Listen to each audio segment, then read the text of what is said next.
I'd like to welcome everybody who's watching television tonight for the second taping we did as far as the DPW garage building. Myself, I'm Dave Yakuboff. I'm with the town council, and if you've seen the previous presentations, Dan and I did one just prior to this one, and we were tasked by the town council to be part of the committee to look into a DPW garage. And I spoke with basically everybody from the standpoint of what we should do for the next video, and we wanted to get Paul in here. Paul McCallie is the Director of Finance, and he's going to provide the financial data. Since we've talked about the building, now it's time to talk about the money. And we've got the most important person here that has all the nitty-gritty on the financial situation of the town of Merrimack. So welcome, Paul. Thank you, Dave.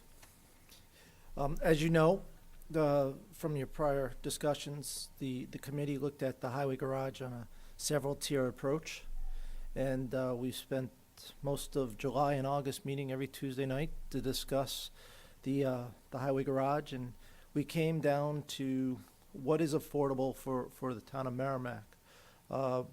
The bond that we will probably be proposing is a $3.3 million bond for a new highway garage and repairs to the existing facility.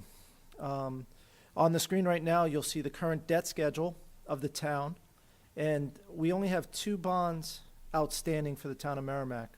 Greens Pond Acquisition Bond, which is going to be up June 30th, 2018, and then the Drainage Improvement Bond, which will last until June 30th, 2023. In reviewing the affordability of the highway garage bond, we reviewed our existing bonds and the current climate of the interest rates, construction costs, and then we put together the following spreadsheet that is on the screen right now. What we did here is we tried to look what best fit for the town of Merrimack in terms of interest rates, existing debt outstanding, and then new debt, and how many years to pay down that debt. We looked at several other areas.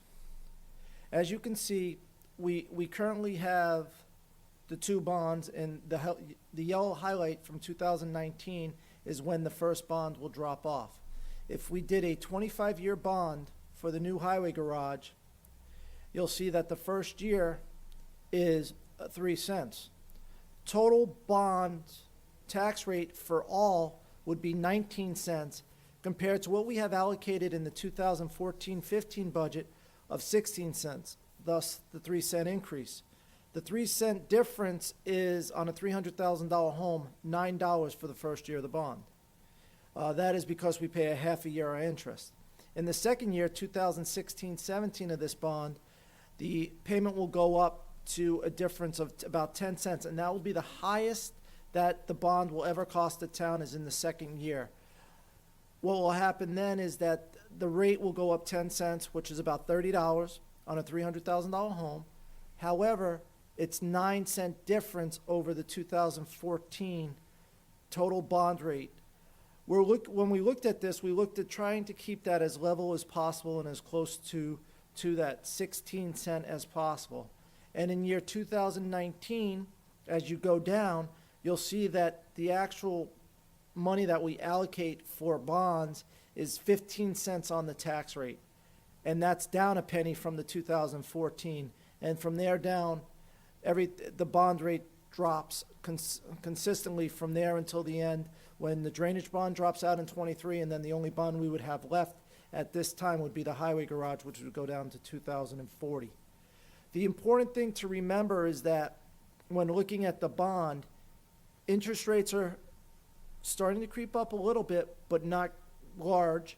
Construction costs are still creeping up, but they're not like they were 5, 7, 10 years ago. So we think this is the opportune time to do a construction type loan where the construction costs will still be kept down and the interest rates will be kept down for the next 25 years.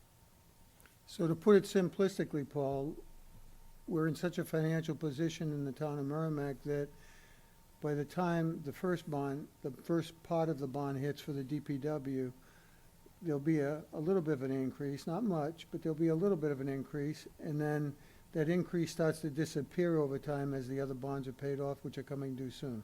Is that Right. correct? Correct. Simplistically put? Simplistically put, if we pass the bond on this ballot in April, we'll have basically 3 to 4 years of 3 bond payments, and then after that, it'll start reducing our overall bond.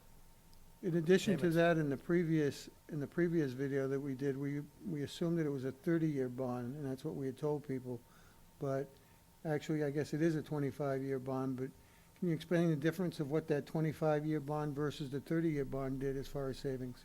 When we looked at the 25 versus 30, interest rates on the 30-year was a little bit more than the 25-year bond. And by doing those extra 5, by doing 5 less payments on the bond, it would save about $750,000 in interest cost, That's right out of the gate. That's So right out of the gate. Dropping to the 25-year bond. dropping to the 25-year bond. Great. Now, as far as the infrastructure for the town of Merrimack, you're the financial guy, and you've worked for many hours and many days on, timing of infrastructure within Merrimack, et cetera.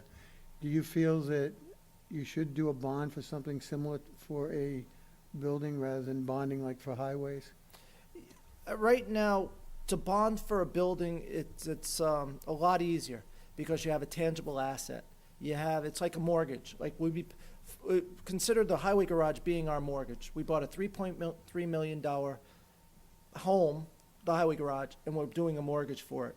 Whereas if you go to pave your driveway, you're not taking out a 30-year mortgage on paving your driveway, so to speak, but you might be saving for that. And that's why we have the capital reserve funds, is to save for the smaller infrastructure needs, such as our 20% match on our bridge projects, things of that sort. To save for something like this, it doesn't make sense. Number one, because of the way we have the lack, for lack of a better term, lack of debt in the town right now. We have only 2 bonds outstanding on the general government side of the house. We're standing pretty well from a standpoint of financial situation compared to other towns at this point, wouldn't you believe? Yes. Yeah, we're not bonding our roads. We're paying for our roads as we go. We're And paying for our bridges as we had go. discussed paying for the roads as we go, and we had brought up the fact that when you're paying for a road, it's only gonna last so many years. Well, by the time, if you were to bond it, by the time you bonded it and paid for it, you'd be right back to square one again. You'd have to write another bond for the new road again. Right.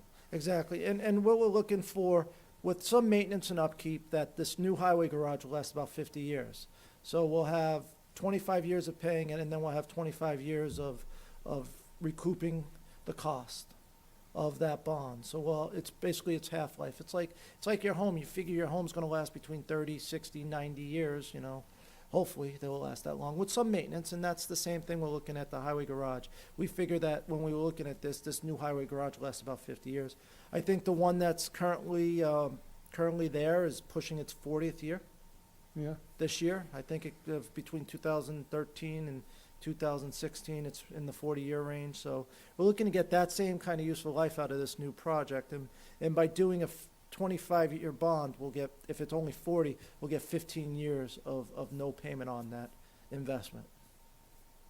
great. That covers the bonding and all, and, you were actually sitting on the committee at the same time that we were there, Right. because we valued your opinion as far as the finances go. Would you recommend this bond for this project?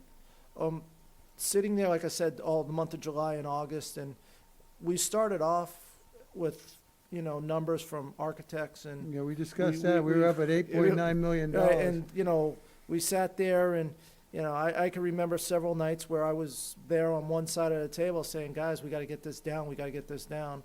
And I believe $3.3 million is affordable for this community. And I think it's a great project. I think we need to do it. There are some major renovations and some major needs for infrastructure and safety that I'm sure we discussed, such as, the guys are eating lunch and they're welding and other things in the same area, and the locker rooms are insufficient, and things of that sort, that we have to put some money into these people and this investment. We have We have 25 guys there roughly, and one section of it handles every vehicle basically in the town of Merrimack that is on the municipal side. They repair it, they look at it, they change the oil, they new tires. If there's a major breakdown, they're out there fixing it. And the other side keeps our roads and open and safe and things of that sort. And our fields mowed so that our kids can play on them. So I think this is a good investment for the community right now. I think with the way we sit with our bonds, the two bonds currently coming off, this one be coming on, we'll have a little bit of overlap. By the time the overlap is done, we'll be back down to normal payment, and this bond will replace that one for Greens Pond. And Dan and I did explain in the previous video that originally the $8.9 million was totally unacceptable, and as a group of committee members, we all determined that we could have most of what we wanted for a lot less money. There were give and takes, but for the most part, it wasn't gonna be a Band-Aid fix for $3.3 million. It was gonna be an actual nice building, utilizing the existing building, and we talked about on the first show that utilizing that existing building, steel and platform basically saved us a lot of money by implementing that into the same project. Right, and as we talked, the new building will be our people space and our maintenance space. So we'll be doing new maintenance bays that are more sufficient for the type of equipment and the type of vehicles that we're buying now. Considering, when you're buying a dump truck for $150,000, that's a significant capital investment, and you want to take care of it, and you need the proper area to maintain it so guys can work on it safely. And then you got your people space, which is your locker rooms and offices, administrative offices, and really with the administrative offices, we basically one office, two offices. We didn't have a lot of extra spots for offices. There isn't like it's going to be 5 or 6 different offices. There's only 2 to 3 offices, and then some filing room and a conference room, training room for these guys to meet. And then the old building we're going to rehab because we feel that keeping our vehicles inside will prolong some of the lives of these vehicles. And so we'll rehab the old building and use that for vehicle storage and other dry storage so that we'll get some more useful life out of some of our vehicles on the back end. And in the case of yesterday's snowstorm on February 5th there, what will happen is that we'll have vehicles that are able to go out on the road right away, and they don't have to warm up, and they don't have to wipe off the snow, and then they don't have to get them filled with salt. They'll be all ready to go out and hit the road running. So we'll at least get about 5 to 7 vehicles out on the road that much quicker, 15 to 20 minutes quicker, which, when in reality, gets the treatments down, gets the roads plowed that much quicker, and things of that sort. So when we were looking at this, we tried to incorporate the current footprint into the new footprint. And with a little bit of rehab, we found out that we can use that building, and that building is structurally sound enough for us to reuse. Now, when Dan and I talked earlier, we couldn't remember the dollar value number as far as the assets of vehicles. Do you remember what that number was? It was in We guessed around 5 million, but I think it was yeah. more than that. It was in the $5 to $7 million range. We have, I think, 16, 19 big dump trucks, 6-wheel dump trucks. We have loaders, we have backhoes, we have numerous pickup trucks. We have tractors, we have lawn mowers, things of that sort, trailers, welding equipment, mobile welding equipment. So it's between the $5 and the $7 million range. And like you said, by getting those items out of the elements and having them ready to go, it doesn't take all of the vehicles out, but it takes a good chunk of them out. Yeah, it takes a good number of the vehicles out there, and especially, like I said, we'll be able to hit the ground running and get the plows out on the road earlier, or in the summertime be able to have the lawnmowers stored on trailers, things of that sort. So it's going to save some people time too, because if you got to take off a lawnmower off of a trailer and put it inside or lock it away, things of that sort, every day, it takes time. If they're on the trailers and you just put the trailer in the garage and at the end of the night, and then first thing in the morning, you're rolling 15, 20 minutes earlier to a job site to get the work done. So there's an inherent number of efficiencies we're going to gain out of this as well. Correct. By keeping infrastructure inside, we'll gain some time and some money based on just having the duplication of work every day not being there. Okay, super. So for a quick recap, basically what Paul has said with all of his numbers, and it's hard to follow numbers when you're just talking and you guys are just watching, but the bottom line is, due to the fact that our bond debt is basically disappearing, and this will probably be the first building that's been built in a long time. We were trying to figure that one out too, and we couldn't figure it out. And you can't count the courthouse because that's not our building. The So- last new building built, I believe, was the addition over here That at was Town it? Hall in the 80s. So it's been quite a while. Yes. But keeping that all in mind, because of the debt structure in Merrimack, we're very sound financially. And I feel like this is a State of the Union address. That's it. But we're sound financially, and it lends us to a good point in time. As Dan said, the time is now, the time is right, and timing is everything. As well as Paul alluded to the fact of construction costs being down and interest rates being down.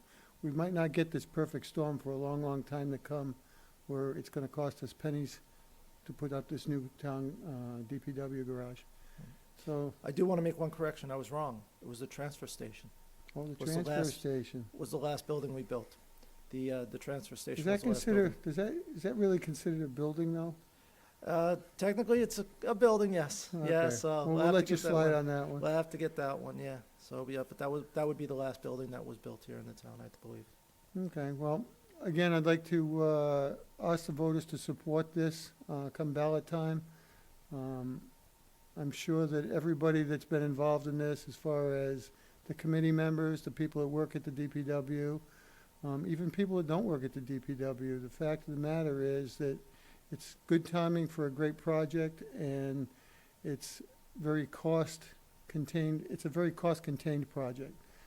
So that being said, I'd like to thank you all for watching again, and if you hang loose for just a couple of minutes, the next thing that you'll see is the video that we shot originally during the first session. So thank you very much for taking the time to watch. Thank you. Paul. Thank you, Dave.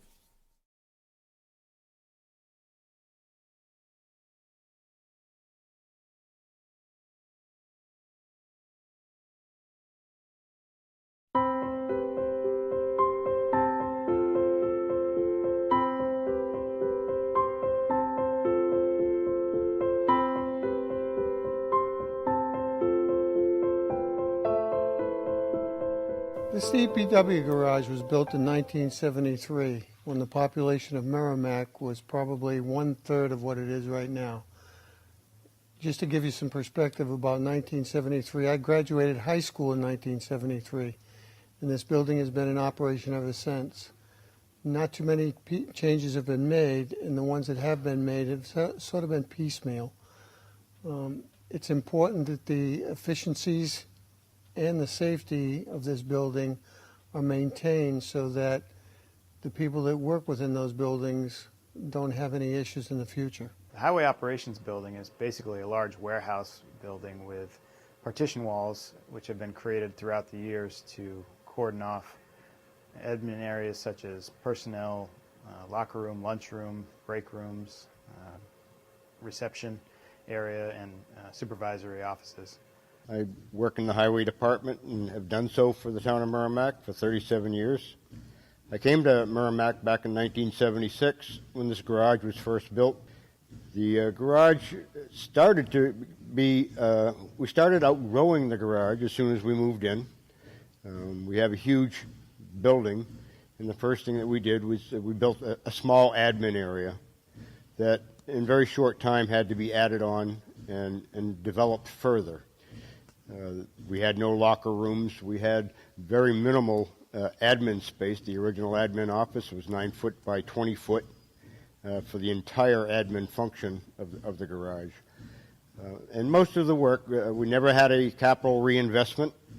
We've done things that highway people, who people tend to think about working out on the road, we became our own carpenters, and we added on and we added on and we added on.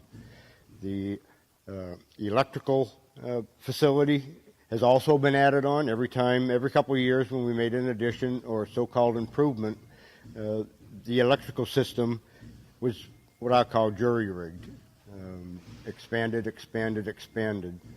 And as a result of that, Nothing was built for the future at that point. We were just kept taking care of what can we get by with today, what can we get by with today. Personnel spaces themselves are quite substandard. A lot of the offices and rooms have been created by highway staff throughout the years. We've got a locker room that's much too small for the number of people that we employ here. It's very crowded. It's carved out of what used to be part of a utility room with a workshop area. It's basically a glorified utility cabinet with some lockers inside. We don't have enough bathroom facilities for the people that work here, one toilet and 2 urinals for almost 30 people. We have a rather small lunchroom and a training/break room for the people. If we have all hands here in a snowstorm or other emergency event, it becomes quite cramped and hard to get everybody in there to get their meals and get back out on the road, not to mention holding effective training for a staff that size. The storms that once we get here at the beginning of a storm, and we tend to be here 24, 30, and I've seen over 36 hours, the employees, as they come back and need these breaks, they have no place to go. We have straight back chairs. We have couches that were donated by one employee or another. It truly is not a restful environment, knowing that we're going to be asking the employees to stick around. As a former plow operator, you would have to be there to truly understand it, that a good rest can pay big dividends towards the end of the storm. We like to think that the town of Merrimack taxpayers have 4 major investment areas that they make on an annual basis, and those are personnel, facilities, vehicles, and their roads. And we like to think that this project incorporates all 4 of those major investment areas. As we now take care of this town 37 years later, the floor space in the workshop area that at the current time takes up bay space and parking space, and at the ready makes everything at a premium. Some of the other space issues that we have with the current garage are being able to pre-stage winter operations equipment before a storm. So ideally, we'd be able to load a plow truck up with sand and salt and bring it inside the building where it's climate controlled and that material will not freeze in the back of the truck. If a call goes out at 2 a.m., 3 a.m., the foreman calls an operator, they can come in, punch in, do their pre-trip inspection inside the building where they don't have to clear off the snow and ice off their equipment already to check it out, do the pre-trip inspection, hop in, start it up, and pretty much roll out and get onto the roads. Right now, none of that can happen. The operator has to come in, clear off half an inch or an inch of snow, warm the vehicle up, do somewhat of a pre-trip inspection, then get loaded up, and then get on the road. So we could have quite a bit of operational efficiencies gained by being able to pre-stage equipment in the garage. Due to the current space constraints, we can only fit about 4 large pieces of winter equipment in the garage out of 20 or so. There's an industry rule of thumb for mechanics in their shop space in which you should account for at least a bay and a half per mechanic that you have on staff. And the reason why it's not just a single bay per mechanic is that if you have an oversized piece of equipment that might spill over into a second bay, or if you have equipment that's come in, been towed from a road call, towed into the garage, and you don't have that part on hand, it's going to be a week and a half until you can get that part in. The mechanic needs to be employed doing something else in the meantime, so you have a little bit of leeway with your bay space if you use that bay and a half per mechanic thumb rule. So right now we have a lot of spillover issues where if the bays on the equipment maintenance side of the garage fill up with equipment, police, fire, public works, any other of the divisions in town, maintenance spills over and now has to take place on the highway side, and there are no lubrication handling systems, air, electrical connections, lifts. It's quite a bit more difficult to get work done on the highway bays of the garage than on the equipment maintenance side. So a new project would make much more sense, more bays for the mechanics to do their work and keep all that equipment maintenance within one area rather than spilling over into a second. They really are too crowded. When you have to walk around a fire truck and have to step over things to get to the other end of that truck, it's a hazard waiting to happen. There's no elbow room. it's just not, it's not safe whatsoever. One of the benefits of the current building is that it's steel frame construction, which has held up reasonably well throughout the years.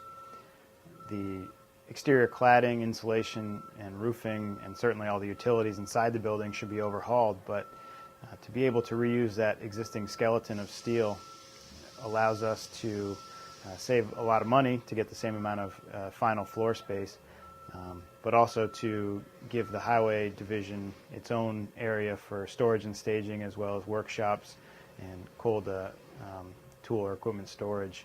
But also this increased workshop space will allow you to avoid tripping over everything as you try to find the tool or piece of equipment that you're looking for. By utilizing the existing building with a full rehab, as well as adding an additional building, we solve a problem that is a 40-year-old building, and we come into compliance with existing regulations.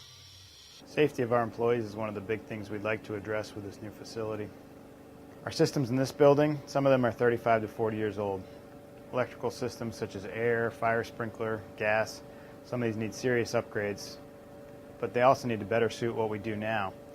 I'm sure in 1973 it was hard to envision what we would do in 2013, but it's quite a bit different than what we did back then. So with the new facility, being able to get the personnel spaces removed from the exhausts that we're currently subjected to, dust, grinding, welding, air compressors which fire off throughout the day, welding arcs, any host of safety issues that we have just by the fact that we have personnel spaces inside the industrial working facility.